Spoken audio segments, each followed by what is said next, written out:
皆さんこんにちは。ジャパニーズポッドキャスト with K へお越しくださりどうもありがとうございます。このポッドキャストでは日本語を勉強中のあなたへ向けたポッドキャストになっています。日本の文化やニュース、また僕の個人的な体験だったり、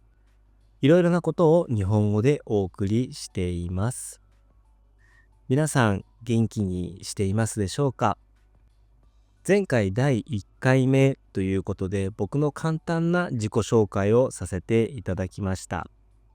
皆さん聞いてくれましたかね？もし聞いてくださった方がいるのであればコメントとかくれるととても嬉しいです。さて今回のテーマなんですが、日本といえばということで皆さんは何を思い浮かべますか？食べ物や観光地などなどいろいろたくさん思い浮かべることがあると思うんですが、今回のテーマは温泉についてお話をしていこうと思います。今日本は冬でとても寒い日が続いています。僕は寒いのがすごく苦手なので、寒い時期になると温泉に行きたくなります。本当はね、温泉旅館とかに行って美味しいご飯を食べて温泉とかに行きたいところなんですが、仕事がなかなか休めないので、近くのスーパー銭湯っていうところに行ったりしています。ところで皆さんの住んでいる地域には温泉っていうのはあったりしますか？コメントで教えてください。日本の温泉文化ってすごく歴史が古くて、西暦で言うと592年くらいから温泉ってあったみたいです。その当時は病気の療養や宗教的儀式に使われていたみたいで、その後平安時代、江戸時代っていう風に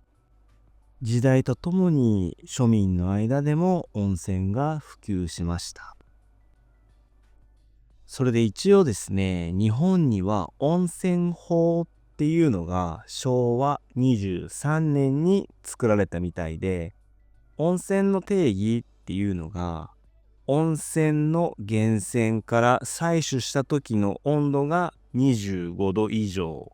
もしくは温泉自体いろいろな成分が入ってるんだけども、硫黄であったりイオンであったり、そういったものの種類が19種類あるみたいで、その19種類の物質のうちいずれか一つでも一定量含まれていると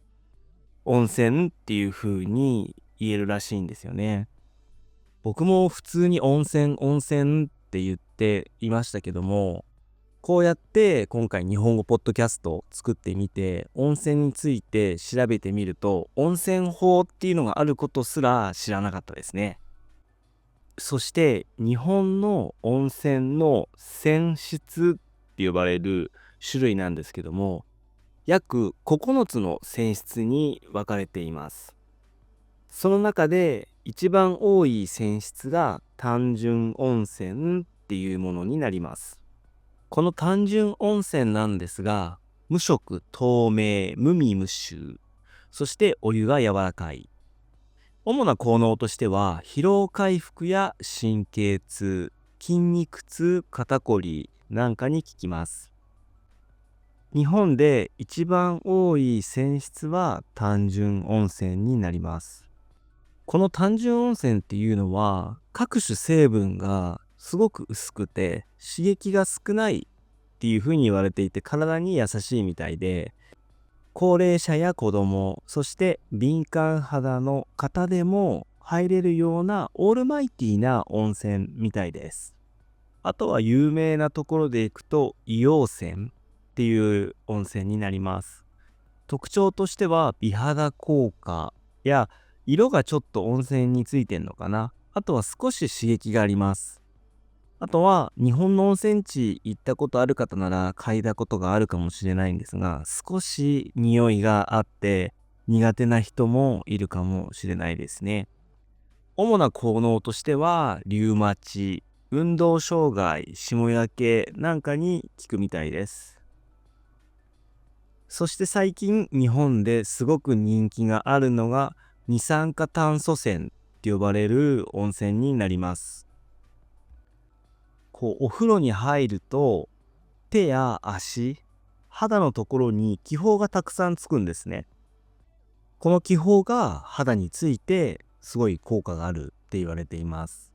温泉の温度自体はとても低くて15分、30分っていう感じで長く入ることをお勧めしています。そしてこの二酸化炭素泉、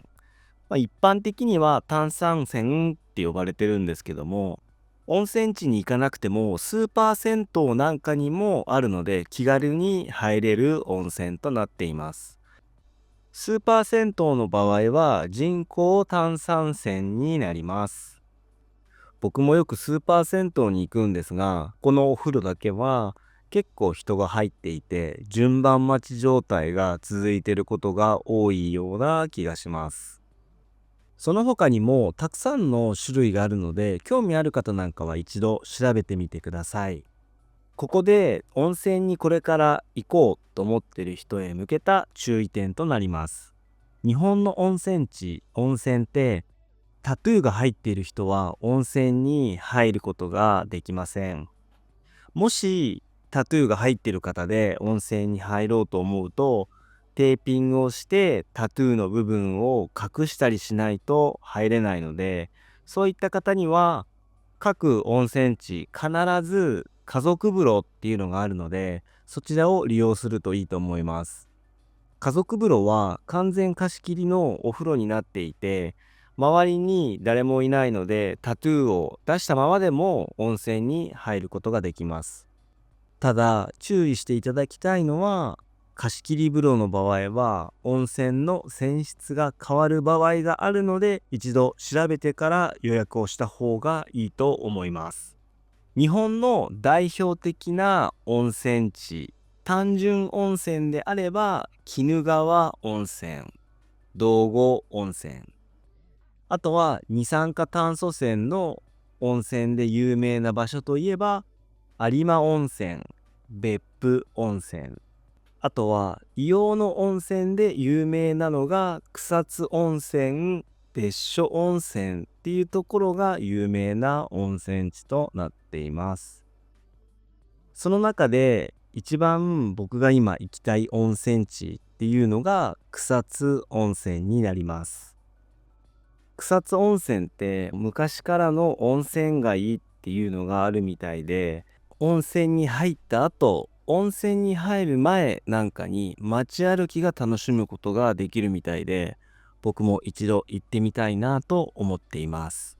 そして草津温泉の一番の見どころっていうのが湯もみになります。草津温泉の源泉は約50度くらい温度があって、そのまま入浴することができないので、この湯もみっていうのをして温度を下げていたみたいです。それであればお水を入れればいいじゃんって思うかもしれないんですが、お水を入れてしまうと温泉の効能が薄れてしまうため、この湯もみをして温泉の温度を下げていたみたいです。ということで今回のテーマは温泉についてお話をさせていただきました。皆さん日本に来たら一度は温泉に行ってほしいと思います。そしてタトゥーが入っている方、申し訳ないんですが、貸し切り温泉を利用していただいて温泉を楽しんでみてください。そして次回のテーマなんですが、先ほどお話をした時にタトゥーの話をしたと思うんですが、次回は日本のタトゥーの考え方についてお話をしていこうと思います。僕もよく海外旅行に行くので、タトゥーに対して何の偏見もないんですが、今でも日本人の中にはタトゥーに対して偏見を持っている人がたくさんいます。そういったお話を次回はしていこうと思います。今回はここまでになります。最後まで聞いてくださりありがとうございました。ではまた次のポッドキャストでお会いしましょう。それでは。